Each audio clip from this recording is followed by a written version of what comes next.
그러므로 내가 말하노니 하나님이 자기 백성을 버리셨느냐? 그럴 수 없느니라. 나도 이스라엘이니요 아브라함의 씨에서 난 자요 베냐민 지파라.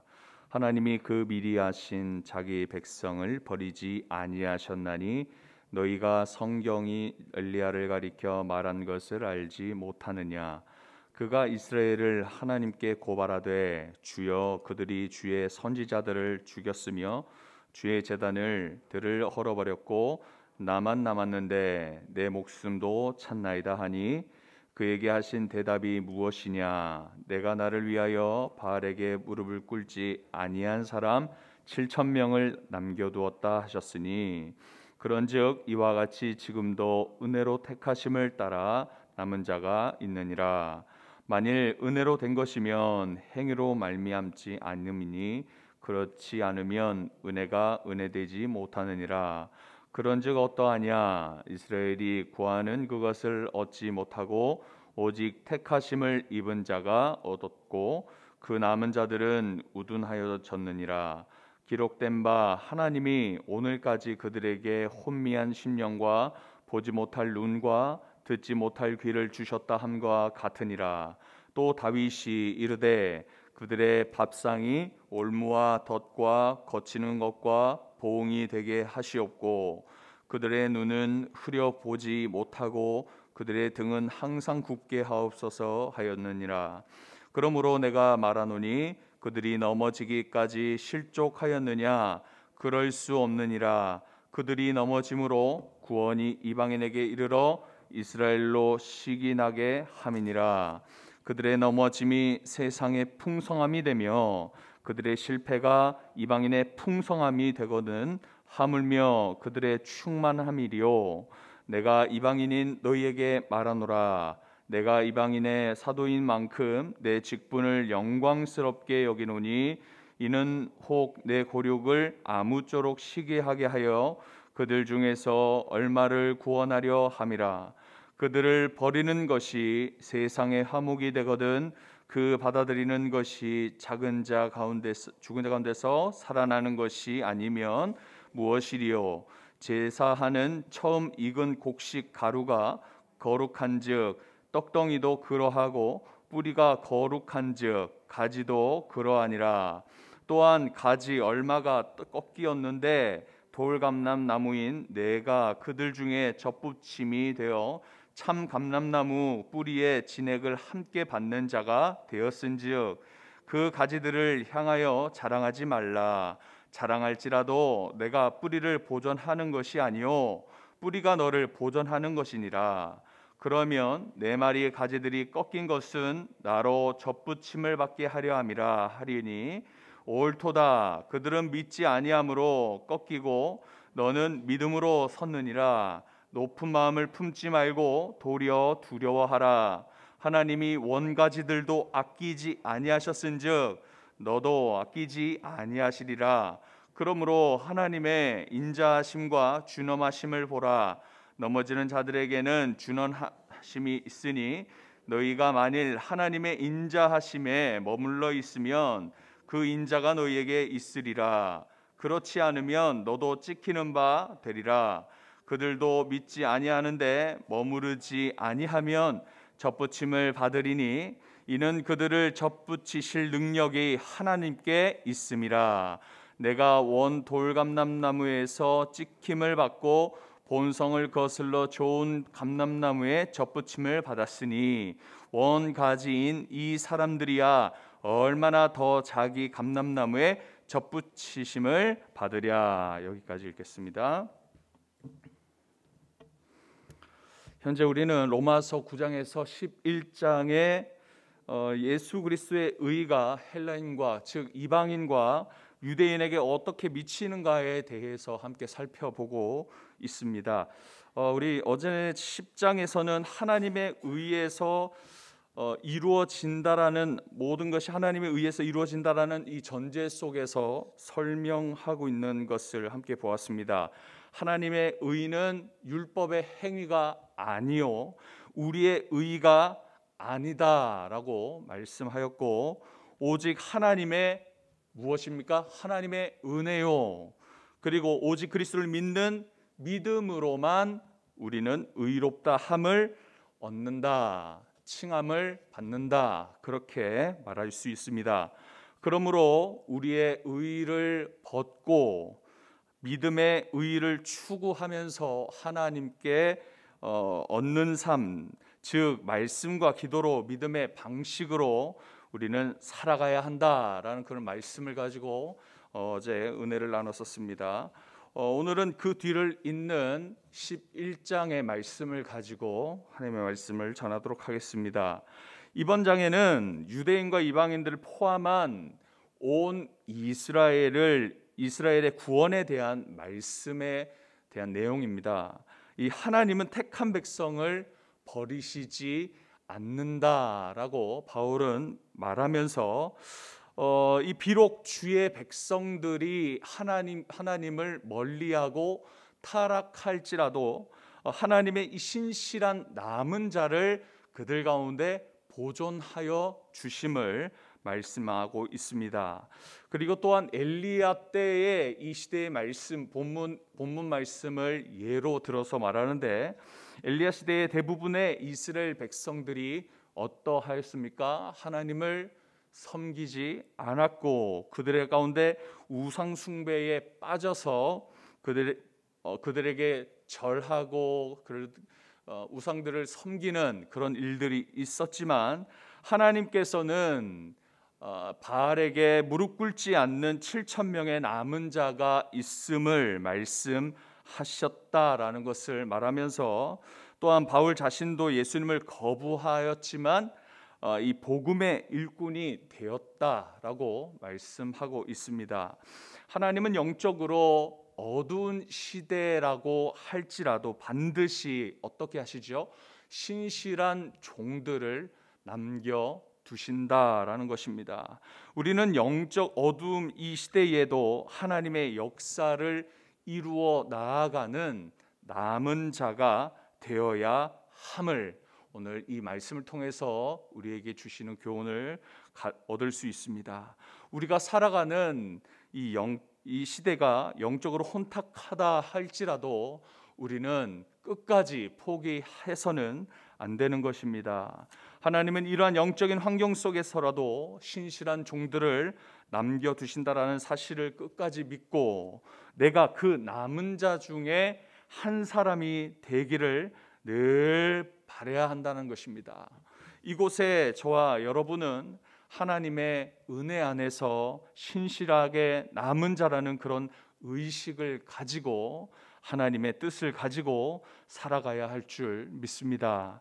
우리 중심에 하나님에 대한 사랑과 겸손이 없으면 영적 우둔함에 빠지게 되어집니다. 우리의 행위와 우리의 의를 자랑할 때 영적 우둔함에 빠지게 되는데, 하나님이 우리에게 원하시는 것이 무엇입니까? 바로 믿음과 겸손입니다. 이스라엘 백성들은 자신들의 종교적 행위를 자랑했습니다. 그리고 자신들은 선택받은 민족이다라고 그렇게 자랑하였습니다. 그러나 그 중심에는 하나님을 사랑하는 마음과 그리고 겸손한 태도는 전혀 없었습니다. 하나님은 우리가 어떤 행위보다, 무엇을 행하기보다 하나님 한 분만을 전심으로 사랑하길 바라십니다. 겸손한 마음을 가지길 바라시는 분이십니다. 하나님은 우리의 중심을 보십니다. 그렇기 때문에 외적인 그런 행동 이전에 우리 마음 중심에 그 행위를 하는 우리의 마음 중심에 무엇이 있는지 우리는 세밀하게 잘 살펴보아야 하는 것입니다. 주님을 위해 여러 가지 일을 한다라고 하면서도 정작 그 우리 마음 중심에 하나님을 사랑하는 그 사랑과 그 마음과 겸손이 빠져 있다면 우리들의 신앙생활은 늘 반복되어지는 종교 행위일 수밖에 없습니다. 어떤 일을 하든지 우리 마음 중심에는 하나님을 사랑하고 하나님의 말씀을 믿고 겸손하게 하나님의 그 인자하심 가운데 있어야 하는 것입니다.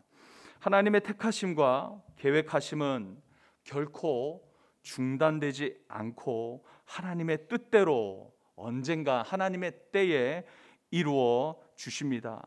하나님은 택하신 사람들을 절대 버리시지 않습니다. 그들이 방황하고 타락한다 할지라도 끝까지 기다려 주시며 그리고 그들 곧 이스라엘 유대인들을 회복시키십니다. 하나님의 사람들을, 하나님의 성도들을 지켜주시고 회복시킨다라는 말씀입니다. 그 과정을 통해서 하나님은 선을 이루십니다. 이스라엘은 예수 그리스도를 거부함으로 복음의 길에서 벗어났습니다. 그러나 복음의 역사는 중단되지 않았습니다. 유대인들이 복음을 거부했지만 그 결과 어떻게 되었습니까? 이방인들에게 그 복음이 전해졌습니다. 하나님의 선한 역사는 이처럼 중단되지 않습니다. 또한 하나님은 처음에 택하신 사람들도 여전히 포기하시지 않습니다. 바울은 이런 이유로 이스라엘이 복음을 거부했지만 하나님 앞에서 하나님의 때에 언젠가 회복되어서 세상에 더 큰 유익을 끼칠 것을 말씀하고 있습니다. 우리의 연약함에도 불구하고 하나님의 택하심과 계획은 실패하지 않는다라는 그런 믿음이 우리 여러분 가운데 있기를 소망합니다.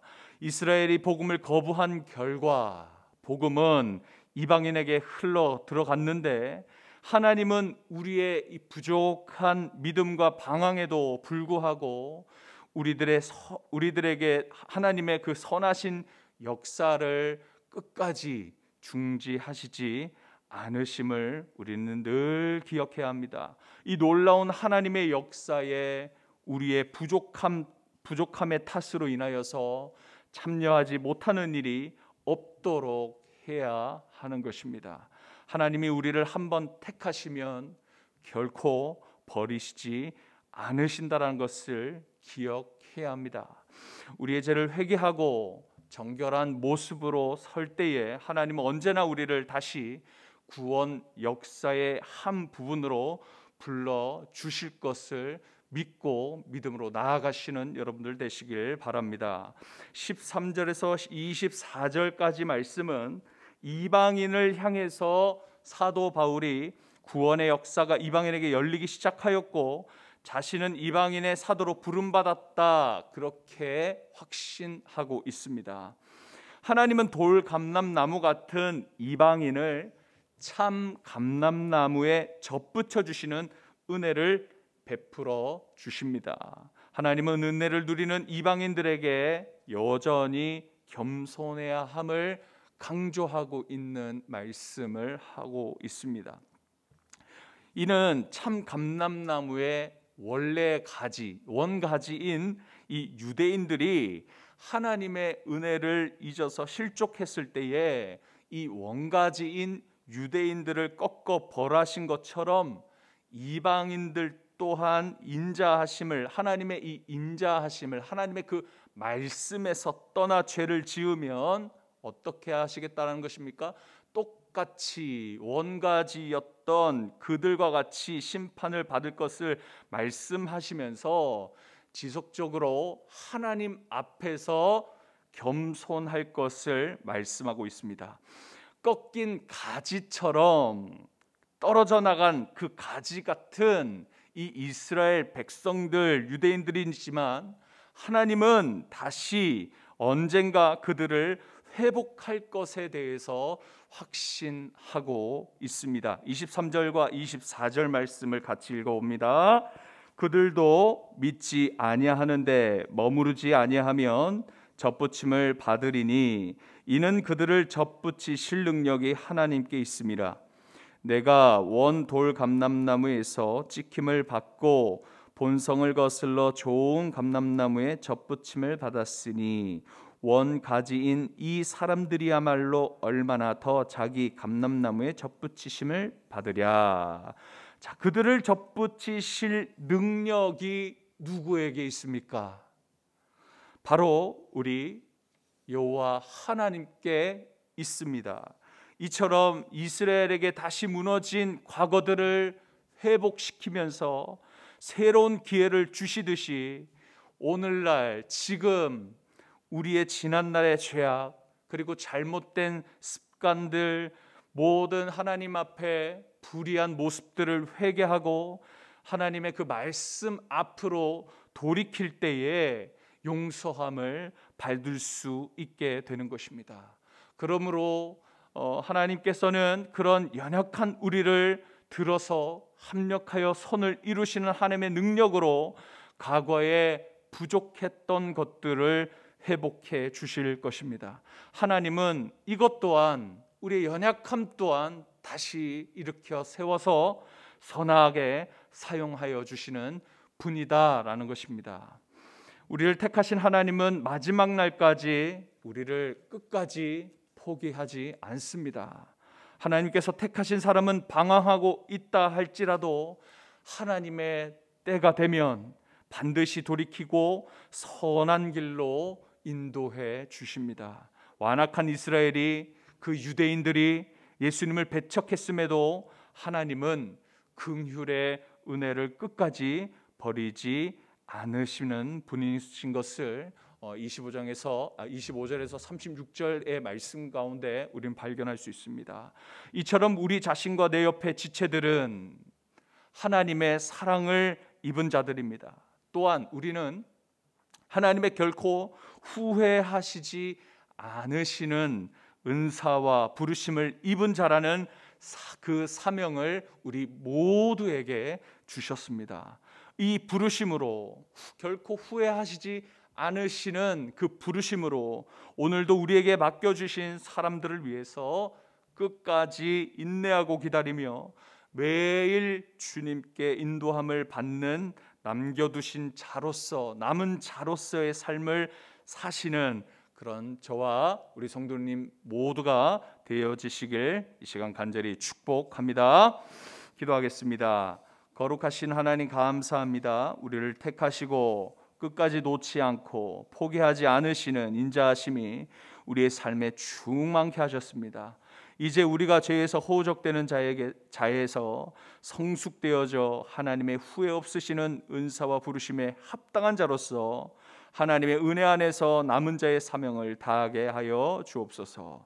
우리도 주님처럼 끝까지 우리에게 붙여주신 영혼들을 위해서 최선을 다하며 때로는 하나님께 맡겨드리며 기도하는 하나님 전심으로 사랑하는 우리 모두들 되게 하여 주옵소서. 감사드리며 예수님의 이름으로 기도하옵나이다. 아멘.